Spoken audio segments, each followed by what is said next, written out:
All right, there's the intro. Jane, you have to watch the... Oh, I got to turn my light on too. Forgot. But yeah, you're going to have to check out the intro thing later.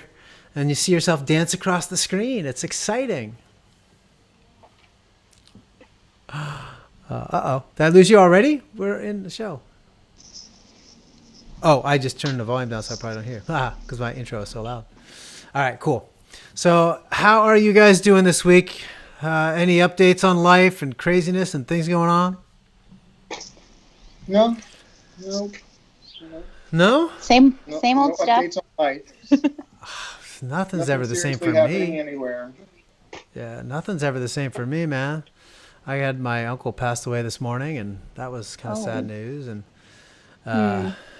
you know, all kinds of family drama because nobody can travel because of the COVID ban stuff. And so family, my mom, one of 11, she's none of the family can really probably travel back to visit in Pennsylvania for the funeral. So kind of a sad thing, you know, just that's just her first sibling of all the siblings to pass. And so it's kind of a sad time. But hey, I know they're not the only people dealing with that. So it's a tough time for sure. But it's actually kind of somber too, considering everything going on in the world too, right? I mean, just the craziness for this with what happened with the cop and killing that the guy that was his suspect at the time, I guess you'd say, and then just all the other violence and stuff that's ensued from that. And I'm glad you guys agreed to talk about this, and we want to get into that a little bit today and look at what is our Christian response to this, and how does the Christian worldview, how does our faith, how does our theology help us process not just what happened, but also I think make some important implications for how we need to respond to this. And I know we talked this week for all of us about the should we show these little video clips. I have two clips that we are going to show, only because I think some people haven't seen them, but I do want people to see them together. That I think it's important that we juxtapose these two things. So the first clip is of the officer kneeling on the neck of the gentleman we've all seen who later passed away, Mr. Floyd. And then the second clip is actually one that I think most of us have probably seen, of the old man who was 75 getting beat up by the other guy who was for some reason, like a 20-something-year-old guy in an old folks home. And he was put there because he had COVID, which doesn't seem like the smartest plan to put COVID patients in with old folks home. But anyway, he was there and just beat the crud out of this guy. And these are hard to watch. And so I'm kind of warning people now, if you've already seen it, there's no need to rewatch these. I just want this to be the front end for those that haven't seen it to kind of look at this. And I'm tired of watching all these clips because I had to edit this together and put all this. And when I was setting this up, man, I'm like, okay, I can't stand hearing these voices. You guys are lucky you won't hear it, Jane and Leroy. But for the rest of us, we're gonna have to sit through this. It's pretty short. I only have little tiny clips of each one, but let's watch these together. And then I want us to think through this question: what do these two stories have in common? And Leroy and I know took some heat this week. Jane was smart; she stayed out of it. But we took some heat on Facebook for asking that question. But I think it's worth asking. And what does that mean? For evaluating these stories that we're seeing. So, okay, here's the clip that we're going to look at. Please, I can't breathe. Please, man, please, somebody help me. Well, you got him down, man. Let him breathe, at least, man. I can't breathe. I've been trying to help out. So let him breathe a little bit more. Put your hand on his neck, man. One of my homies died. He went back before he I'm about to die, just say. Relax. Man, I can't breathe in my face. Just get up. What do you want? I can't breathe. Please, the knee in my neck. I can't breathe shit. Bro, get in the car, man. I will. Get up, get in the car. I can't move. I've been waiting the whole thing, man. Get up, get in the car.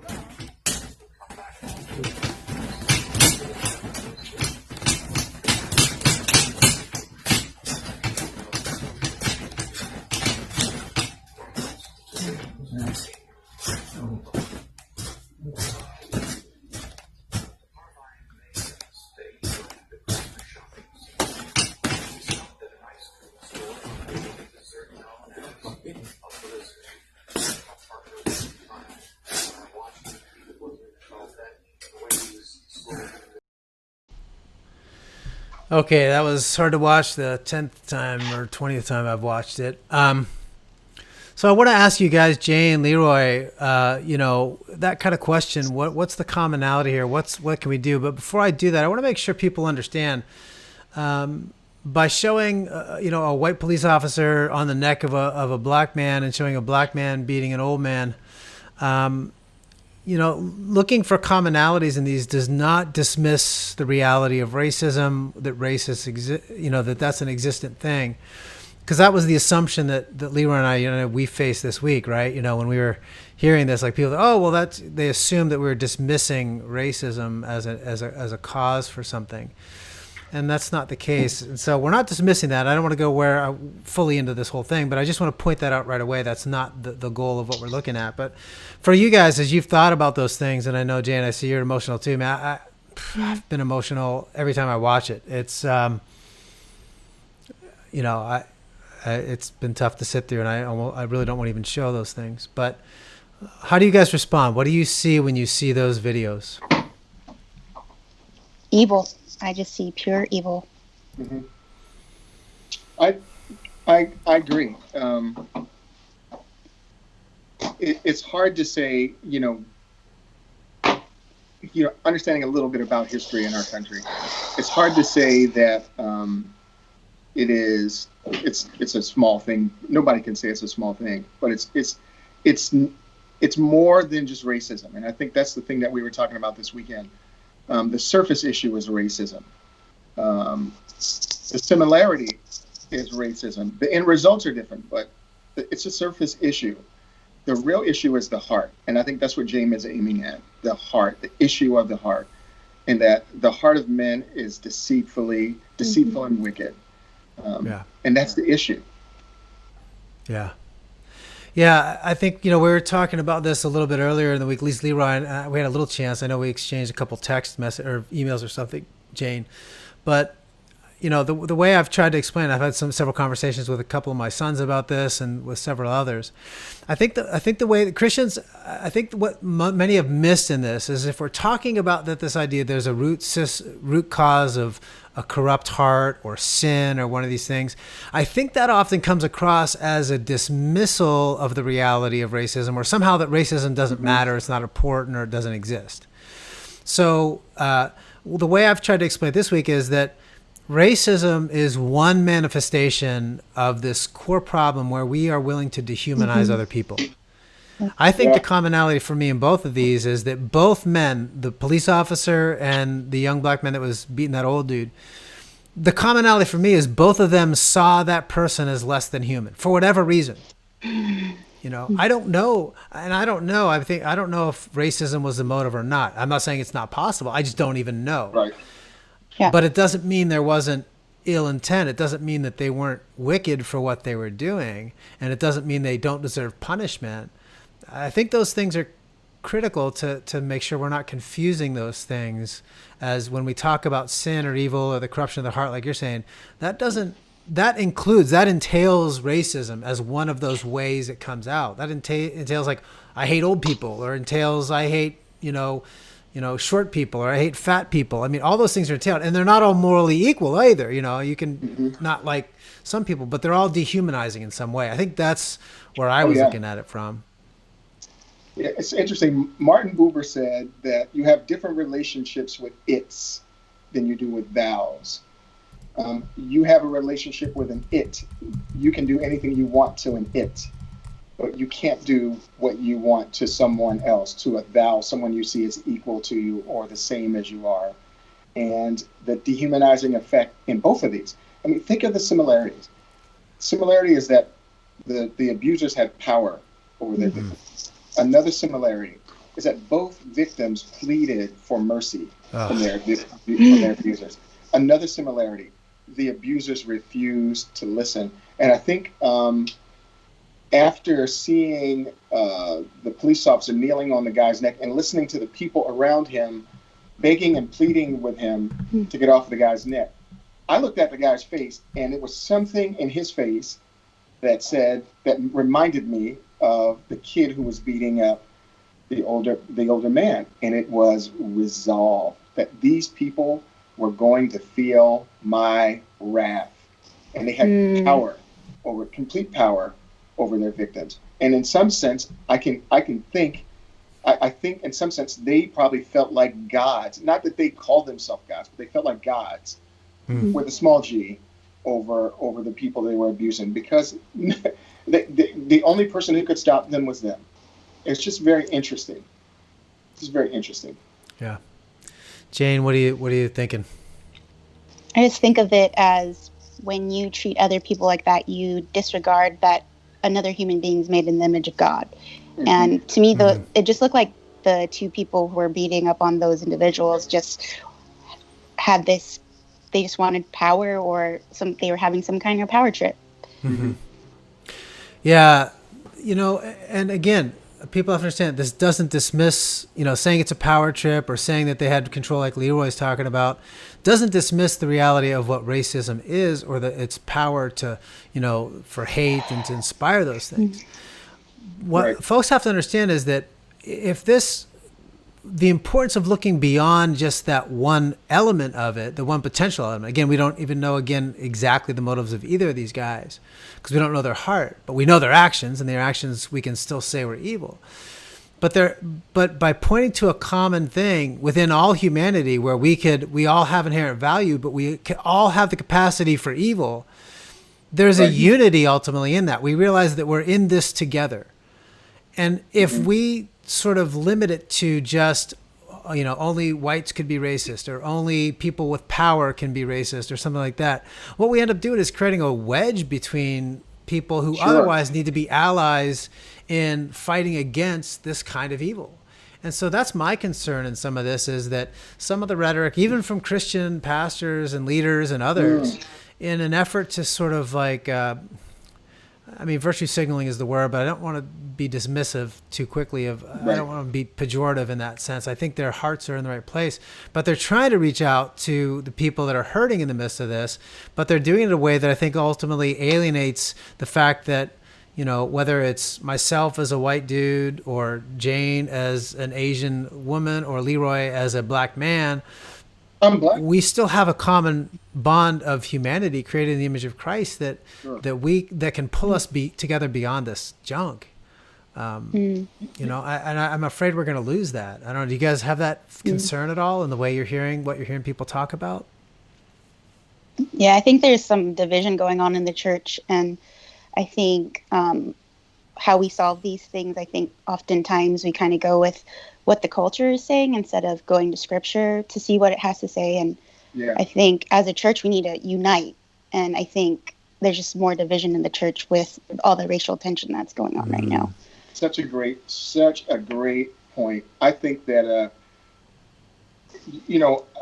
Francis Schaeffer talked about co-belligerents. When he talked about co-belligerents, he meant that there are people who we don't necessarily agree with 100%, who we agree with enough on a particular topic that we can walk in the same direction.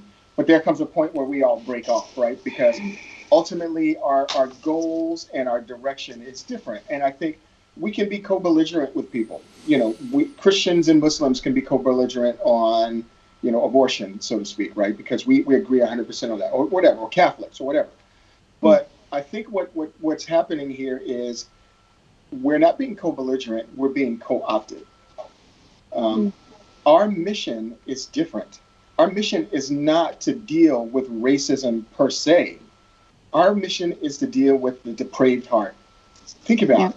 That's the issue. That's the thing that Christ came to deal with. So that men and women would not be better people, or not even love each other more, would be those people who are saved, who are believers in God and who are new and different people, not better people. And no matter how much we want to virtue signal or agree with people who want to discuss race, it's not the point. I'm not being dismissive of it. I'm saying, if I'm a doctor and I'm a surgeon and I'm working on someone and they have a cut on their leg, but the carotid artery is bleeding out, you want me to deal with the cut, or do you want me to deal with the thing that's going to ultimately kill them?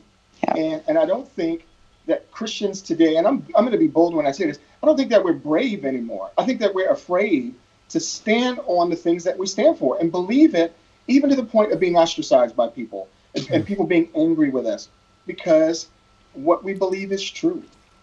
What we believe is true. And I know that, that it's not popular anymore to say that. It's popular to talk about racism and social justice, maybe important things to some people. It's less popular to talk about depravity, salvation, Jesus Christ as the answer to the world's problems. Yeah. It's less popular to do that, And I just think that we're lacking bravery. I mean, and I'm not, yeah. Yeah. Jane, did you want to jump in with anything? Yeah, and I think our Christian worldview actually gives us the reason why people are equal, and it's because we are made in the image of God, and that's how we have inherent value and human dignity. If we look at the other worldviews, like naturalism is not going to give that to you. Yeah. So it's going to use racism to forward its own ends. Yeah. That is the problem. If value is given based on, somebody's in an oppressed class or somebody's suffering under the unjust power of somebody else, their value only lasts as long as they're in a oppressed or, being treated unjustly. Because as soon as they enter into the position of power, then they cease to have value. So there has to be some sense of value that transcends those things. That doesn't mean we don't want to eliminate power imbalance in terms of if it causes oppression. It just means that we can't make the end result. We can't basically fix a symptom of the disease without fixing the disease first. Right. Right. And what we're saying here, I think we agree on, is that racism is a terrible disease, but it's it's a symptom of a more terrible disease, I guess is what I meant to say. Right. So racism is terrible, but it's sort of like, you've got a fever and you've got a runny nose and, whatever. But the underlying condition is what we have to treat before we can get rid of the symptom. And so I think that's what we're driving. And I know I sent you guys Martin Luther King, back in the 60s, gave a really good speech at Stanford, talking about sort of the divisions that were going on, and it's the whole thing is great. I actually, if people log on after when we archive the show at morethecake.org, I'll have links to these full videos and all the clips and everything we use today as well. But I just want to show a real short clip of that right now, where what King is doing, he's really talking about the fact that we have to have a strong sense that we are in this together. And this is what I've heard some pastor friends, and I've seen some posts on Facebook right now that really concern me, because they don't express what I think King rightly expresses, is that there's outrage, there's anger, there's frustration that stuff isn't being done. And there's a recognition that more has to be done. Policies must be changed. Things have to be done differently. But when we're doing that, we can't cut off the people that need to be our very allies, whites and blacks and, Asians and, Indians and whoever, Native Americans, and just whatever block we divide ourselves into based on those external characteristics. We can't divide ourselves. We're all connected. And in this clip, he also quotes the old Christian poet John Donne, and asks this question, for whom does the bell toll? It tolls for thee. And King does this in a very powerful way. So let's watch that real quick, just about a minute or so on this, and then we'll come back and chat about what we hear from King. Let me say another thing that's more in the realm of the spirit, I guess. That is, if we are to go on in the days ahead and make true brotherhood a reality, it is necessary for us to realize more than ever before that the destinies of the Negro and the white man are tied together. Now, there's still a lot of people who don't realize this. The racists still don't realize this. But it is a fact now that Negroes and whites are tied together, and we need each other. In a real sense, we're all caught in an inescapable network of mutuality, tied in a single garment of destiny. John Donne placed it years ago in graphic terms: no man is an island entire itself. Every man is a piece of the continent, a part of the main. And he goes on toward the end to say, any man's death diminishes me because I'm involved in mankind. Therefore never sin to know for whom the bell tolls. It tolls for thee. And so we all in the same situation. The salvation of the Negro will mean the salvation of the white man, and the destruction, the life, and of the ongoing progress of the Negro will be the destruction of the ongoing progress of the nation. I started the intro again. Oops. Sorry about that, people listening. That was a mistake. I clicked the wrong button. The end of King's thing was really powerful for me, because he basically says, the destiny of basically the white man, and, he uses the older term, was probably back then, of Negro. But he said those things are tied together, and so if as one succeeds, the other succeeds. If one fails, the other fails. If the destiny of the black man fails, then the destiny of the nation fails.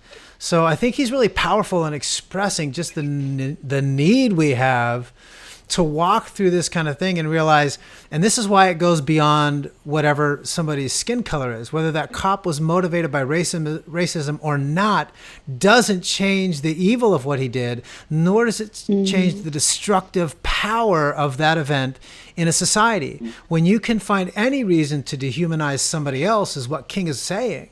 If you, for whatever that reason, that hurts all of us. There's none of us that are separate from that. He might as well have had his knee on the neck of a woman or a child, or, of any color, of any race, whatever ethnicity you want to talk about.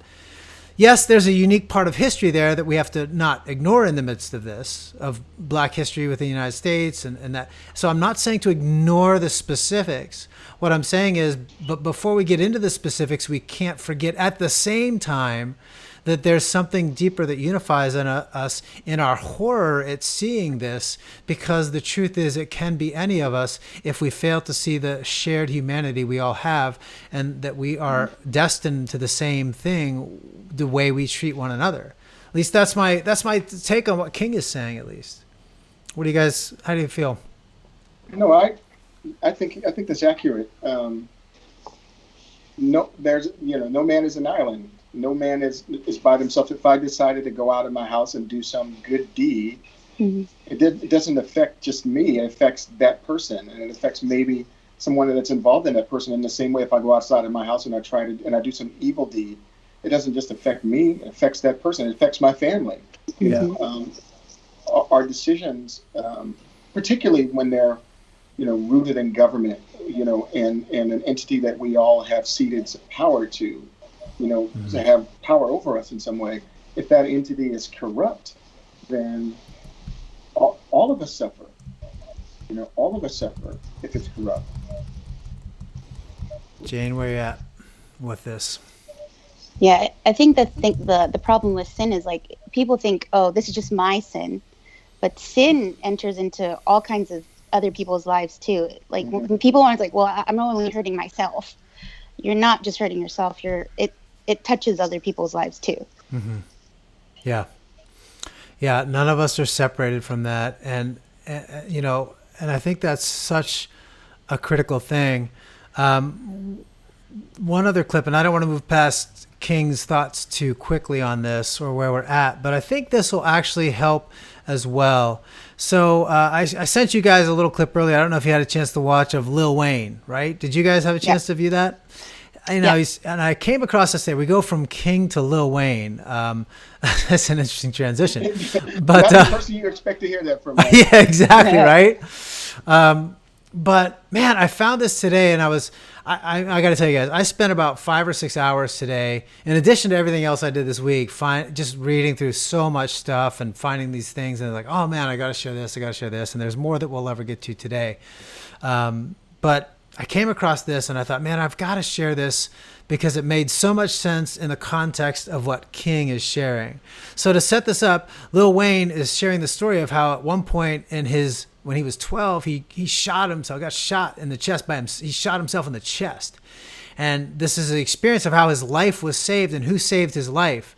And I won't give away the punchline for Lil Wayne if you haven't seen this, but it's interesting because in this clip, he talks about that, but he took so much heat on social media for the way he approaches this topic of race and racism that I think it's unfortunate because I think, and again, I don't know his theology or his thinking, and I don't know what he thinks about King as a guy. I don't know where he's at and all that stuff. But I think he drives at a bigger point here in this limited clip that I have that's worth looking into. So why don't you guys, we'll watch this little clip. It's at about 1 minute and 10 seconds. And then we're going to come back and kind of talk about this and what we see from this clip. All right, here we go. At the age of 12 years old, I shot myself. I was in the house. Police knocked on the door. I was right there. They knocked the door down. Everybody jumped over my body to go get the guns and drugs and whatever they could find. It took one guy to stop right there and cuss everybody that hopped over me out. Like, what the f*** are y'all doing? They say, oh, no, we was going to see if it, what the f*** are y'all doing? We called the ambulance. A f***ing ambulance, do you not see this kid on the floor with this hole in his chest? Say, you drive, pick me up. Brought me to the hospital. He didn't drop me off at the ambulance and say, you take him. He brought me to the hospital room and made two and stood there and waited till the doctor said he's gonna make it. He said, don't worry, my name's Uncle Bob. He was white as snow. The motherfucker that hopped over me was blacker than me. Was he a cop? Yeah, he was a cop, and my life was saved by a white man. I don't know what racism is. I know a good motherfucker named Uncle Bob, though. All right, so there he goes. You know, that closing line. He's like, you know, so this white cop is the one who saved him. It's the black cop, he said, who is, in his words, he's darker skinned than I was. Man, he jumped right over me, didn't care a bit for me. But this white cop is the one who took me to safety, and this white cop is the one who cared enough about me. He's like, so he goes, I don't know what racism is, but I know a good man named Uncle Bob. And I kind of choke up when I hear that because it's just such a powerful message, I think, of how we can do this. What do you guys think as you process what Lil Wayne has to say there? How does it relate to this topic we're in here? What are your thoughts? It seems to me that can you hear me? It seems to me that Lil Wayne has a better theology about race than a lot of people, because he recognizes that the issue isn't skin color. The issue is really character, attitude, the person. You know, it isn't, you know, the skin color.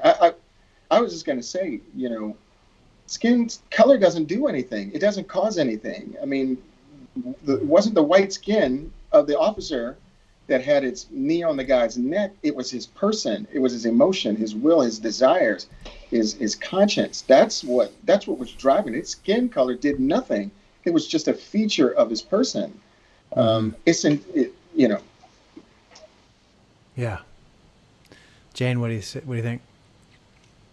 I think Lil Wayne's just telling you his experience, and he's just saying, hey man, this person saved me. Yeah, I was surprised he got so much, you know, flack for that, because I don't think, I mean, I don't know him, I don't know other stuff he's done. You know, he's not exactly coming to my house and hanging out with me and telling me stuff, but I don't think he was saying racism wasn't a real thing. When he said, I don't know what racism is, I just know a good guy named Uncle Bob, I think what he was saying is that in that moment, I knew a human being saw me as a human being, and he's the guy that saved me. It didn't matter that he was a cop and I was in a drug infested place. It didn't matter all this other kind of stuff. I think that's what he was trying to point out, that's above that. I mean, at least that was my take on where he was driving at that. And so I think what we as Christians have to realize that we have a framework that we're talking about, an ontology in philosophy. There's this absolute value of human life that supersedes all these ways that we choose to divide ourselves. But that's interesting because I have Daphne here on Facebook, and I'm going to pop up her comment really quick. And you guys, I'll just kind of tell you what it says. You probably can't see it there. But basically, Daphne was saying that, like, she grew up in a mixed race environment in Chicago, all these other kind of places, and where she had been. But she didn't know, she's saying she didn't know racism, basically, until she started to go to seminary. And then that's where she first encountered some things. So that's an interesting aspect to this, and it's an unfortunate aspect that I think what I would say is that, unfortunately, just because I think the Christian worldview and theology and where we're at tells us that these things are unacceptable doesn't mean that people don't have views that really run counter to the Word of God and to what they claim to be truth. Because claiming you believe something and actually living it out are two different things. And I think that's a sad state. That's a sad state for the church, that we're in that position. That if we're afraid to speak out against that, if we're afraid to look at a case like, Mr. Floyd here and say that that is evil and that is sin, then where are we? What's left for us if we don't have that? What's your experience with that for either of you? Have you seen that within the Christian sphere of how that's been played out as far as racism and where that's come in? I don't recall any church person that hasn't said that what we saw was awful. I mean, or hasn't called it sin. I don't think that's the issue. I can't recall any. I don't know. Maybe you guys have. Although, let me jump in though. I have seen folks this week in an effort to jump to, well, I don't see race and I don't see all that kind of stuff.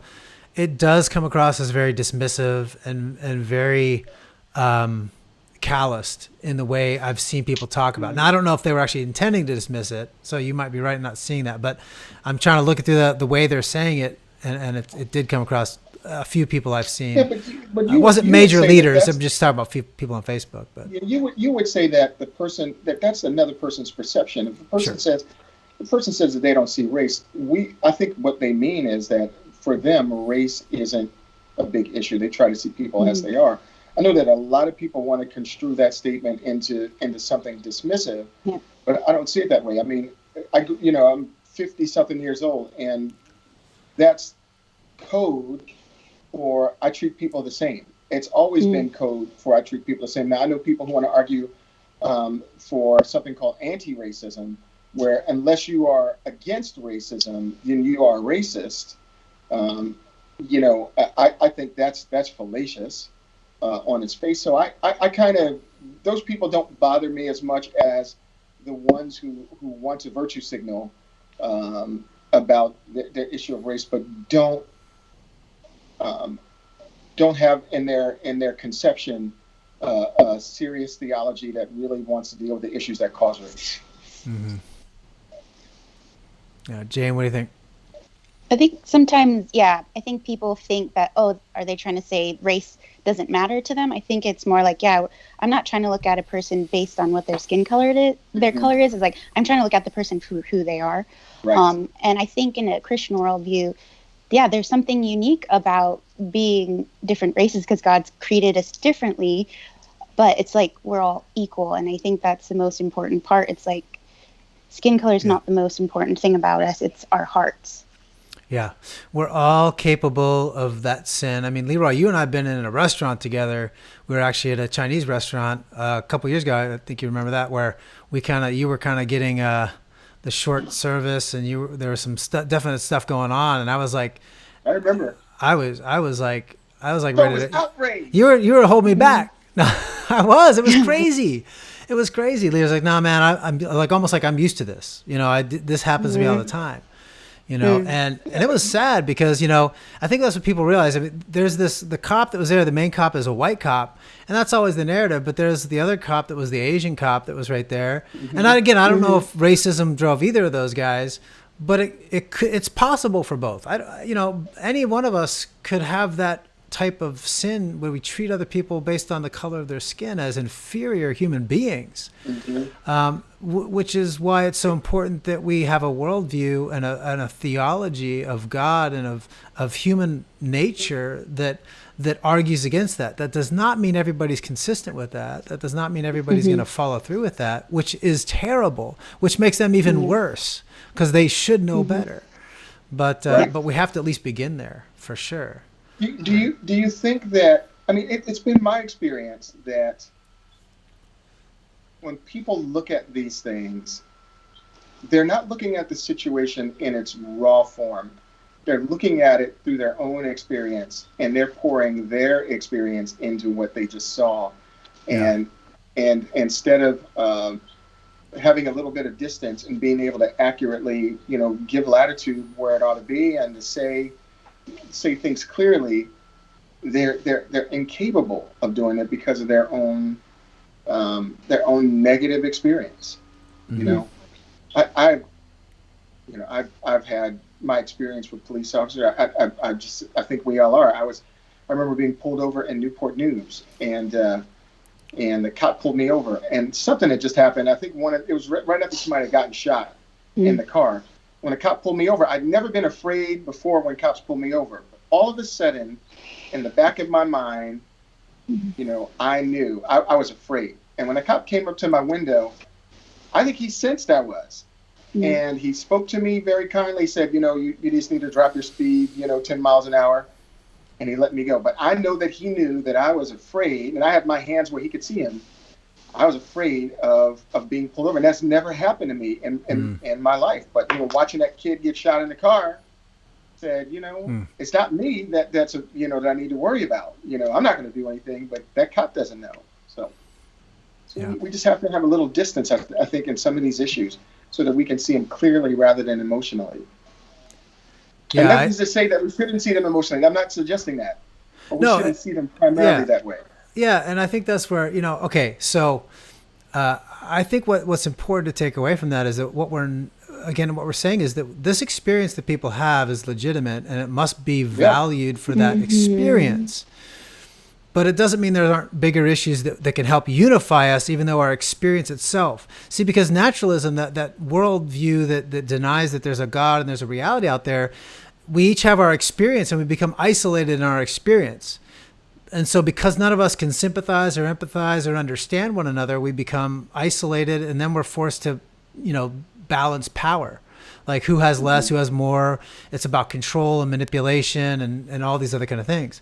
But in a Christian worldview, because there's something that comes above that, who is God, namely, and he's able to help unite us. His Holy Spirit can speak to us because he created all of us, and he can tell us, okay, I may not understand Jane's life experience. I may not understand Leroy's life experience, but I can empathize and I can still appreciate them as human beings, and I can still love them and they can still love me, even though it's very different. Because all that to say is I remember when I was engaged to my wife. This is a long time ago now because I'm an old man. And you're probably like 90. I know, right? I look good for 90 though, so that's all right. I used to tell my students, by the way, like, oh yeah, how old? They'd say, how old are you? And I'd say, oh, I'm 63. And they'd say, wow, you look great for 63. But one time a couple years ago, I just turned 50, but one time a few years ago, a student said that. I'm like, oh, okay, here's my joke line. Oh yeah, I'm 63. And they said, oh, okay. And I was like, okay, I got to up the age because I'm not getting compliments anymore. So this is terrible. So now I'm like, I tell them 90. I'm going to start with 90 because that guarantees some nice things. But yeah, when I was getting married, I was driving from my apartment to my wife's apartment. It was like a week out or so of when we were going to come out to California. We were in Oklahoma at the time. I got pulled over twice in the same week and got a speeding ticket. Wow. And I'd never been pulled over in my life. I got pulled over twice in the same week. And I got to tell you, I, to this day, when I'm driving down a road and a cop comes like behind me, I find a parking lot, I pull over and I wait till they pass. I freak out every time. Yeah. So I can't even, and that's not, and I say that because I'm not comparing my experience to the idea of driving while black and all that kind of stuff, but what I'm saying is that, like, if that freaks me out, and it was twice, like 20 some years ago, how much more is it if you've got a culture, where you hear these stories of people who get pulled over and terrible stuff happens just because they're black? I can't even imagine the psychology of that and what it drives people to do and to be angry in circumstances like this. When they see Floyd, with a cop on his neck, it's not just like an isolate. It's personal to so many people. And so, again, I don't understand it personally by experience, but my heart breaks for those people that feel that way, because I think it just shows that they are so harmed by a culture that has not valued them as full human beings, that they hurt whenever this happens. And I think until the point where all of us, our hearts break at that, until I can cry over seeing Floyd, killed in front of me, not because I'm white and he's black, but just because he's a human being, we're not going to have an answer to this. And we have to get to that point, and we got to not alienate each other in the midst of that, that process. Yeah. I was, I have a cousin in Philadelphia, and he and I talk all the time. I mean, we talk all the time. We grew up together, and I was telling him, and he was kind of making a similar argument, but I said to him, the problem that we seldom and often fail to recognize is there are atrocities on both sides. There are atrocities that happen, where whites do against blacks and blacks do against whites, that happen on both sides. Our problem, and we don't think about this, is that there are entities who want us to only see the problem one way, and the problem is both ways. And let me just jump in though there too. I'll let you finish, but let me just, on that terminology set, do you think, and Jane, you can jump in if you're, I see you're upset by this. I don't want to force you to talk here, but so when you say both sides, I think for me, this is like, I'm trying to reimagine my own terminology and how I express this. See, I'm not sure I even like that idea of both sides. And it's probably terminology I've used a million times, because it implies that there's one, that there's two, and two, that we're on sides that are opposite each other. And I know that's not your intent, but I'm just trying to think, how do I even... But I'm only saying it to say, because I know that there is a set of voices out there who are hearing us talk, and they hear us not mentioning that there's evil going on all around. And we have to be... I'm sensitive to that, because... my goal is to stamp out evil wherever it is. I don't care whether, whatever the issue is or whatever the skin color. I want to stamp out police brutality wherever it is.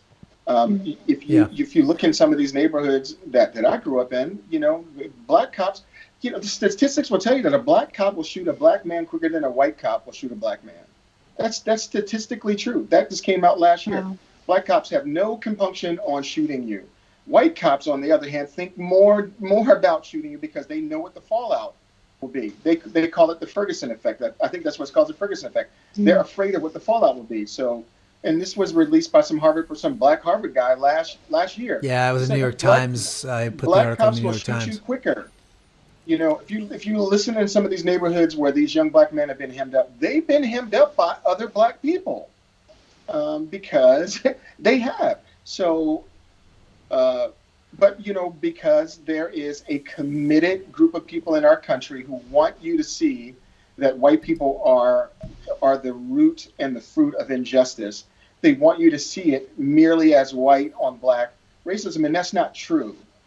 Listen, there's only 36 million black people in America. There's 150 million white people in America. More white people are shot, unarmed white people are shot by cops every year than our black people. You won't know that, and you won't hear that on the news. And I'm not saying that to justify or to minimize what happened with George Floyd. I'm just saying that is seldom talked about because, again, there are people who want us to argue this one way, because this is all about reconciling power. The people who have no power they want to use racism to leverage power. And you might say people who have power may want to use racism to keep power. It is all about how we're reconciling power, and that power is not reconciled properly on any side of the other equation. So, I mean, that's kind of where I'm thinking about it. You know, we can point out the atrocity, the white guy killing the black guy, but no one is talking about the white policewoman who was just killed yesterday by 2 black kids. We don't talk about those things because it's not popular. I mean, and again, not using it to take away, but just using it to say there's a whole other facet to this diamond that we don't talk about. It's just depravity all around. Yeah, and that's where I think it's critical that we realize why this conversation that we're having is important, is because we can't diminish the unique aspect of racism that has existed towards blacks in that community. But by drawing those commonalities, we're not saying that diminishes what has happened to black people or the black experience. We're saying that it gives us a reason to realize there's something even deeper at stake here that will help us all realize that we are in this together. That it is not just because that part of the black experience is unique and I'll never understand as a white guy, doesn't mean that I can't help solve the problem, because it's a human problem, you know, that can go in any direction. And so while the proximate causes, the immediate things that drive people might be different. Maybe those 2 young black youths are angry what happened to Floyd and they killed her because she's a cop and did that. So that would be a different motivation than, say, somebody's purely racist. But the result is still the same. They dehumanize somebody else and said their life is unworthy of life and it's okay to take their life because I'm just in doing it. Some people always find a reason why they can justify hating or harming other people, and that's what we have to get past. Yeah, and this is why this whole issue of racism. Jane, if you never jump in, you'll never talk, because Leroy and I'll go on forever. We're just going to talk. Keep going. So you're new to you're so new with us talking. It's like you don't know. Like if you don't interrupt us, we will just go on forever. It's like double Dutch. I got to go in. Yeah, Leroy, I cannot shut the man up. Yes.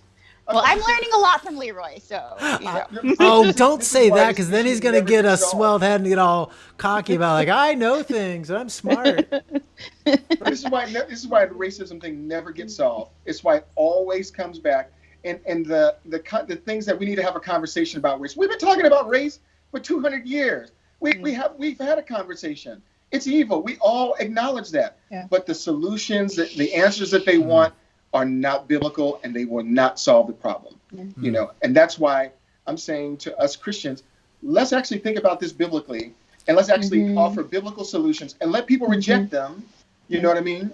But let's be consistent in what we believe. And if people don't like what we have to say, I mean, it is what it is. And you know, the whole problem of racism is not going to be saved by some political, you know, move or some kumbaya. It's not going to happen. It's never going to happen. People are wicked. Yeah. People are wicked. Well, let me jump in. Good.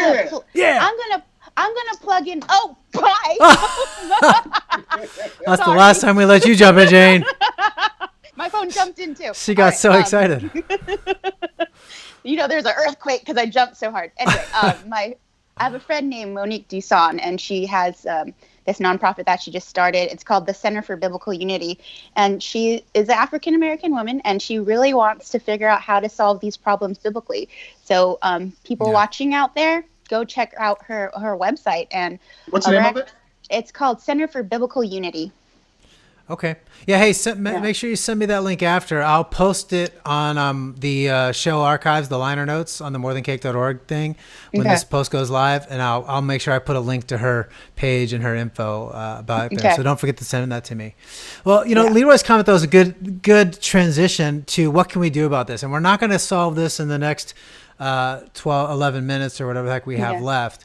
I know that there's a lot more I want to talk about, but I do want to. I think at least part of that answer, at least in terms of our approach to it. It may not be as practical as we need to get yet, but I think there's an answer to this. So I came across this. I came across this a meme originally that compared Colin Kaepernick, and it had him kneeling down, and I'm going to put that up here for people to see here actually.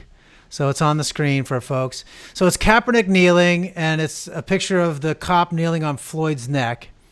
And he asks, what kneeling offends you more? So he's asking that question, which of these two actions is more offensive? And I was tying this event back to years ago now, believe it or not, with Colin Kaepernick protesting what he said was police violence. At least, that's how that story developed back in the day. Now, I want to say that because it wasn't... Now, this is a Christian guy that had posted this. There's a tweet that kind of goes along with this. I mean, not with his post, but I was looking for that meme. I was trying to find it. I'm like, oh, man, I want to see what this is. And then I came across this tweet, which is from Keith Boykin, I believe I say his name. He's a CNN contributor. And he says, if Colin Kaepernick kneeling to protest police brutally offends you, means that an actual police officer kneeling on the neck of a black man is an act of police brutality, an act of police brutality, then you are exactly what's wrong with America right now. So I found this thing, with the CNN guy that wrote this. And then I look again at this thing, which one offends you more, posted by a Christian, and it really had me intrigued, this comparison between these two things. So here's what I replied to this guy. Now, I'll give you a little bit of the end of this story with this guy. We actually ended up having a phone conversation. He's a black pastor in Nevada that we're just somehow friends on Facebook. We don't even know each other. We ended up having a good 45-minute or so conversation, and we're going to keep the conversation going, and he was very happy with where this ended up. So I say that because we're not going to have time to unpack this fully tonight on this show, but I do want us to get back to this kind of thing and applying what do we move forward. So my response to him, and you guys can tell me what you think of this response. My response to him is like this. Yes, what Kaepernick did, I think, was offensive, and I have reasons for that, and I gave those reasons to him. And he was kept challenging. Well, how can it be offensive? It's protected speech. And I said, I asked him. I said, well, do you think because something being legal or protected makes it non-offensive? And he eventually said, no, of course not. I mean, because we don't need laws to protect free speech if it's not offensive speech. All speech that needs to be protected is offensive speech, by definition. Because if it's not offensive, nobody needs to protect it because we all agree with it.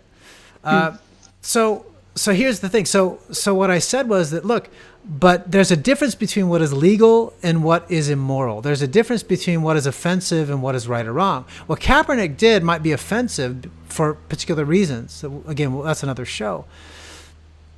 But what it's not is necessarily morally wrong. I can say, because offense describes my emotional response to something based on my feelings or experience or background. But what the officer did isn't necessarily even offensive. It's worse than offensive. It's evil. See, what Kaepernick did wasn't evil.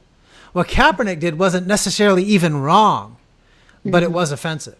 But what that cop did to Floyd was both evil and objectively wrong. Because as a Christian, I acknowledge that it's a reality outside. It's not just that there's a human reality that, Jane is sacred and Leroy is sacred and I'm sacred, despite our differences of being male or female or Asian or black or white. But there's also an objective reality of what is morally right and wrong. And so this meme that's going around, the CNN guy comparing which is more offensive, as if the right and wrong is determined by the degree of offense. That's all you're left with naturalism. Right. Yeah. You're not left with right or wrong. You're left with degrees of outrage. So the fact that this is why people have to back up, not protests, but riots, because riots prove that it's more wrong than what somebody else did. Because you have to exercise this degree of offense that's so over the top to prove that something is right or wrong. Because there's no objective way to measure whether it's right or wrong by a reality that we acknowledge as true. And that's what I'm seeing is part of the danger in where we're at, even as Christians, because having a Christian guy, and this is that conversation we had with this guy, and he's like, you know what, dude, you changed my whole world the way I see this. And that's why we're going to keep having conversations. Because what he didn't realize he was buying into is a worldview that denies a reality, a moral truth that exists outside of our experience. Sure. And we have to respond to this Floyd incident, this death of a man, not based on our emotion alone, which we need to have our emotion, but we have to say it's wrong based on an ontology, on an existent reality of that there is a God, he is holy, and he's created us in his image, and that when we violate that, we are demonstrating evil. Sure. Kaepernick kneeling is not evil. No. It's not It even is, wrong.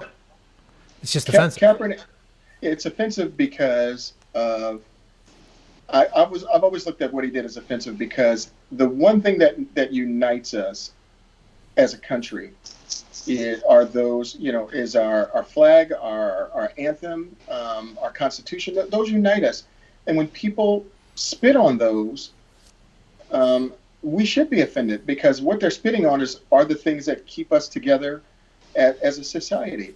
But that's separate. It's a non sequitur, or it's separate to say that I can be offended by one. I should be offended by one, but I'm not offended by what happened with Floyd. I'm angered by what happened with Floyd because what happened with Floyd was an atrocity. It was something my wife called the desacralization of the image of God in man. It was abuse.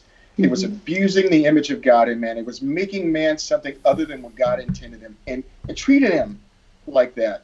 The two don't go together. The only visual similarity is that they're kneeling. That someone is using kneeling. One is kneeling, but it is. Yeah, it's a good conversation to have, I think, but I think we missed the point if we want to lionize Colin Kaepernick. I mean, I have so many negative things to say about that individual. Yeah, we will go down that rabbit trail. We have actually done shows on this. Yeah.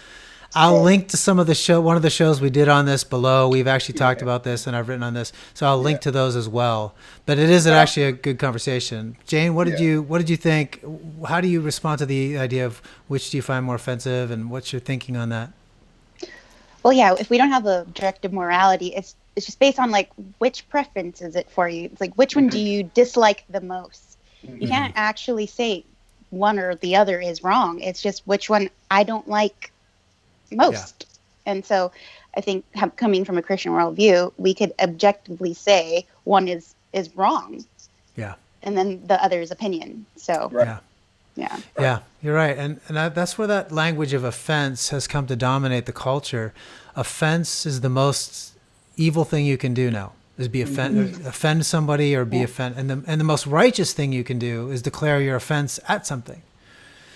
But that's because the entire world, that worldview rejects the reality of moral good and moral evil, and so again, as Christians, by the way, my wife called you out on this, Leroy. She said, "So what is a biblical solution, Leroy?" She specifically put you at the end, so she feels like you, of all three of us, have failed significantly in lifting up to that standard. So I just wanted to point that out. But you know what I would say to my wife, quickly? you better be careful. No, to the thing. I thought you were. I would say that we need to love all people as ourselves, love our neighbor as ourselves, and love our Lord. That is it. And we need to make sure that we extend that love not merely to ourselves but to our neighbors. And because I'm not waiting for the government to do it. I'm certainly not waiting for Donald Trump to do it. I'm not waiting for any governor or any politician to do it. And I'm going to teach other people who I get a chance to influence to do the same thing. And I think there's enough Christians in America that we should have an impact if we really believe that. Yeah. And I think another thing as Christians, we need to see the own evil in our own hearts. Sure. Like we love to judge the world, like how bad they are, but it's like evil starts in ourselves. And I think if we understand how evil we could be and how much evil we can do, I think we could understand what man's real problem is. And is that at the heart of man, we are just sinful. And we don't need empirical evidence or science to tell us that. We just see it all around us. Yeah. And Jesus Christ came to give us the solution. And that was Jesus dying on the cross for those sins. And that includes racism. Yeah. I mean, Paul said, remember where we used to be. Remember, we used to be just like that. We're not different from them. We're not different. We're as my great grandmother used to have on our door, we're not better people. We're just better off. Yeah. Yeah, I'm encouraged a little bit this week in the midst of all the craziness because again I had that one good conversation with this guy named Henry. Normally I don't even comment on other people's Facebook things. I even try to limit some of the debate I do on mine because it just never ends well because there's too many things going on and you can't get tone. But I took a risk when I commented on his question about that Kaepernick meme, and it looks like it's going to work out well because I'm looking forward to getting to know this guy. But the fact that, we're capable, like my wife asked, I posted, she denied it. I'll put it back up. She said that that wasn't her intent to call you out specifically, Leroy. Oh, it's okay. I know it was. I love your wife anyway. Yeah, she's going to deny it, but okay, whatever. But I do think that this practical solutions that we have to get to begin with actually things like this that we're doing here. When we invited you, Jane, to join us for these conversations the first time several weeks ago, and of course we had bad bandwidth, and I finally got that solved a little bit, I hope. And I think this show's been a little bit better. I think not realizing that we'd have this conversation the first time we invited you back, and I was like, man, Jane's gonna never come on this show again. I was truly hoping that your bandwidth would have been really bad today, and I'm sorry guys, I didn't hear anything, I can't answer anything. Yeah, well, we saw you try to kick your phone off the table just to get out of it, so tough times, man. But I am glad that God orchestrated it this way because we each offer a unique voice into the middle of this conversation. And I think the three of us, based on my conversations with each of you separately, Leroy, Jane, you're kind of just getting to know each other through this show a little bit. But I think one of the things that gives me hope is that we can have conversations with people that the world says we can't. Mm-hmm. When you watch too much of the news, you watch too much of that, everything is negative, everything is evil. We see the looters, but we don't see the thousands of people who donated to that man who lost the black business owner who lost his bar and that he had just opened, and he's crying, but his account on the whatever it is, the Give Me Money account thing that they do online, he got 300,000. GoFundMe. Yeah, GoFundMe. That's what it is. Not Give Me Money. Yeah, the Give Me Money account, whatever it is. Yeah. Sure, give him a free ad spot, Jane. Whatever. They're not even a sponsor of this, and you just gave them free ads. But I mean, he got $300,000 within a couple days in his GoFundMe account. That's awesome. And if GoFundMe is good, they won't keep their piece of that. So just saying, hey, now I'm going to call them out on that. But we don't see the good in those things, and we don't see healthy conversation. I see people doing these Zoom things all over, and they'll have people all of one race or the other, or all of one gender or the other, and it's all just sort of saying why all the other people are bad and why we're victims, and even Christian groups doing this, and it's so disheartening.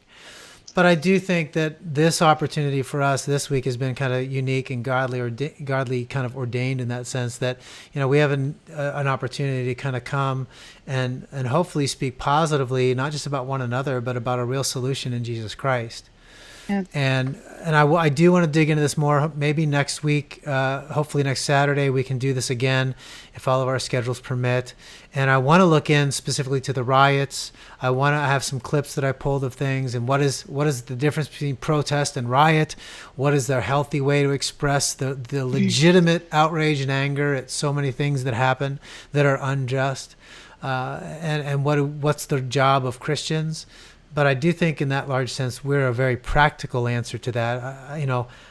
I just got an email today from a guy, or a text message from a guy who's actually, I'll say is, I normally don't focus on the idea of skin color so much, but I think it's important people to see this. He's an Asian guy who's actually one of my sponsors for Ratio Christi. He's my sugar daddy. And but he said, hey, this is all this stuff going on. I want to have a Zoom conversation with some young people, but there's too many people afraid to talk. Too many white folks that are afraid to talk about this issue because of the all the junk they're going to get. And as he said, are you in for this? I'm like, yeah. I mean, this is exactly what I want to do. We've got to find places where we don't have to be fearful about just expressing, even sometimes just humility and ignorance. Like, dude, I don't know. I don't know the answer, and I can't speak for the other, but here's what I can say, and not be afraid about that. I don't know. I'm going on, but no, it's true. I think that's true. I remember I was in a class one time, and I know we may be a little over. I was in a class one time, and at the end of the class, I said, I was walking out with another young man, and I said, I'm so upset with the white people in our class. I said, I'm upset because you allow yourself to be bullied into silence. You're all Christians. You know what the truth, you know what God's word says. Say that. You don't have to defend yourself. Say what God's word says. And if they don't like it, then that's too bad. I'd rather be hated for preaching the word of God than hated because I'm a bad person. You know what I mean? So if they don't like it, that's too bad. But do not allow yourselves to be cowed into silence by people. That's terrible. That's the most terrible thing in my opinion. Don't be afraid. Yeah, I get a lot of students who come to me like, I go to these classes and because I have a certain skin color, I can no longer talk. And I'm just like, that is really sad. And they're scared to say anything because... Oh, you mean because they're intimidated? Is that what you mean, Jane?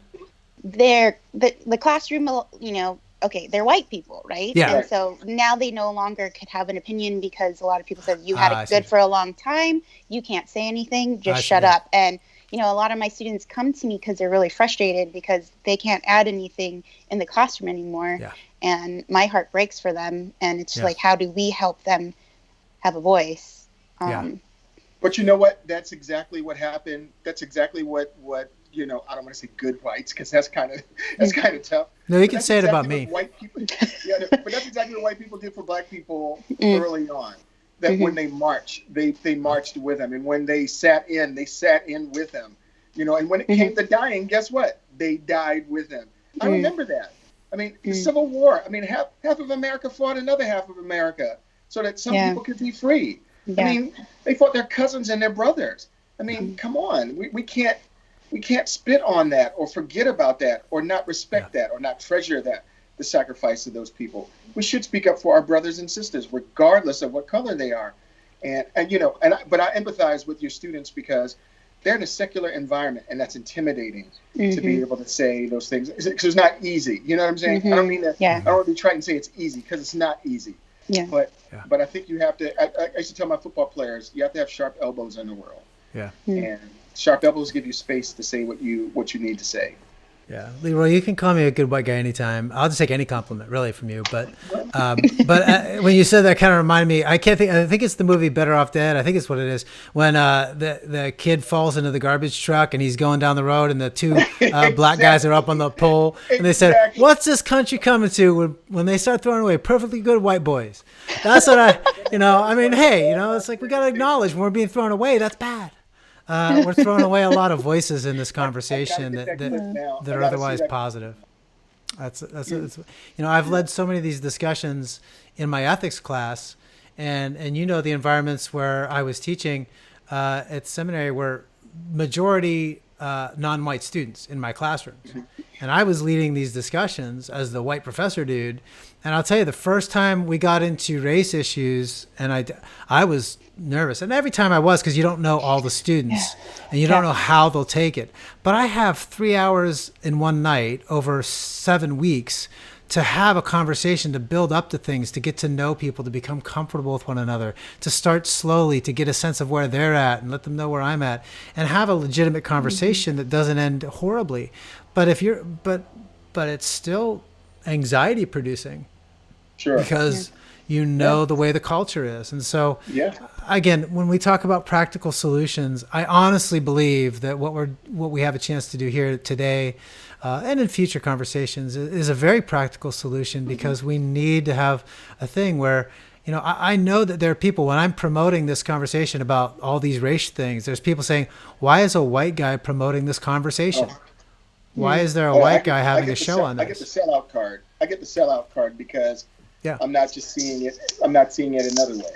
So Yeah. I'm a sellout, and you should just I should put up, and I've been tempted to do it. I should put up this email that someone sent me behind the scenes on Facebook. I'm going to do it. I've been thinking about it, and I'm going to respond to it, and I'm going to paste it because Run that through me first, Leroy, before you post anything.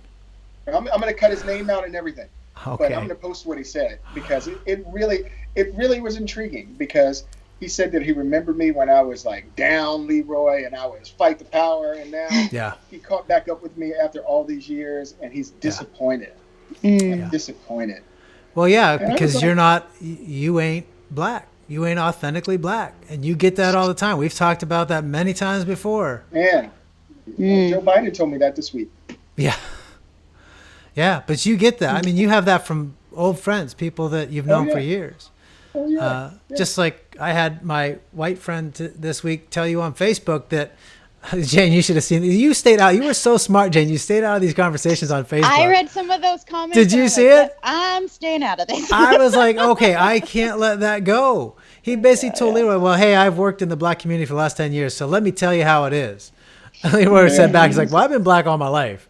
But it's sort of like, I can't believe he's actually lecturing Leroy on how to be black because he didn't have the right opinion. Oh, my gosh. I resisted it earlier. But you know, what I don't think that they recognize is that the attitude that they have infantilizes black people. It makes us like children, and that we need other people, to protect us. And it just we're not children, and we're not infants, And I used to tell my friends, whatever it took for you to become as you are, and all the hard knocks that you had to go through, we have to go through the same things. And you can't keep. It's like a butterfly. You can't. When a butterfly is struggling to get out of its chrysalis, if you help it out, it will never be able to fly. It needs the struggle of pushing the blood throughout its wings so that it will learn to fly. And we have the same thing. And I just don't, somebody wrote a book, please stop helping us. And I just want to say, stop helping us. You're not helping us. You're not helping. Yeah. Well, yeah, that's true, man. There's so much more to be said, and we're not going to get it done tonight. We're already a little bit over, but I appreciated the conversation, a little exchange here at the end, because I think that hopefully it gave you guys watching and everybody some things to realize where we want to go in terms of practical conversations on this. And I don't know how long this issue will drive the conversation on off the cuff here. It might be one show, it might be another show. I don't know. I mean, that's not how we usually we run things. But I do think there's at least one or two more conversations that are probably good to have. And Jane and Leroy and I will talk about this and when we want to do that, and if Jane will ever come back again. And she's already on the marquee, so I know. I put you on the thing, Jane. You are committed. You have to. For every hour, I put that together. Yeah, it's a big deal when you have a cartoon in your. I know. I helped Jane make her cartoon. I had to step her through that. So, but she did it. She made it herself. But I'm now trying to get Leroy because he hates the cartoon guy I made of him. I made that one of him. That doesn't even look like him. Well, I said make it. I'm going to show you a picture, Jane. I have a picture that looks. I built that. He is wearing that exact same shirt. And that's exactly how he looks. He's got like big old drugged out eyes, whatever. But that's Leroy. That's exactly how he looked in that picture. And he actually had hair back then that was, I guess, now it looks bigger because now he's actually bald. And he didn't have that old big old white beard, the old man beard that he's got. But this is the quarantine beard. Well, you need to make your own. There's a platform for that. Like Jane made her. Jane did it. I'm tired. I can't do it. Whatever. I have one done. I don't know how to get it to you. He likes to complain because that's the way he thinks I'm keeping him down is by putting that cartoon Leroy up there, and that's why he keeps throwing in my face. Oh, I got the ugly cartoon. He throws that in my face all the time. So we'll just get an updated version of Leroy, and all the problems will be solved. That's what I'm waiting for, Leroy. I will help you do that after this show, and I'll have it on for next time. I will gladly, and it'll be hours for me to update all the cartoon things and all the animations. I will do that because I love you, man. And I have one done. I All right, say well, it like we're gonna 5 get it times. done next show next week. We're gonna have it and beyond. So, hey, everybody, we're past. Thanks for hanging in. I see there's still a lot of people on. I appreciate that, your time and contributions. After the show, this will be archived on YouTube. It'll take a little bit to update. I'll post the link to where this will be on the blog morethancake.org. And there'll be links to everything we're talking about. Jane's going to send me that link to her friends' stuff. Yeah. I'll post all those things. And we're going to get that. So all the videos that we did today, plus the ones we will use next time, news articles, all that's linked there. So if anybody wants to find the stuff we used and I, kind of show prep and talking about, that'll be available to you then. So, but I appreciate everybody chiming in and being a part of this. Blessed to be a part of this conversation, humbled to be a part of it. And Lord willing, I'm really hoping that that we have an opportunity. I'm just seeing there's some Facebook comments coming in. I was going to put it up. I better check it, read it first, that it's not something terrible for our closing of the show. But I do appreciate that, and it's been great, and I hope to continue this more, even offline and in person as best we can. So thank you, guys. God bless you. I really mean God bless everybody, and let's pray for healing this week. In the lives of all those being hurt, not just by what happened with this police officer, but of the hurt that's happening in our communities with the violence going on. And let's pray that the Christian voice will be really truly one of healing in the midst of all this chaos.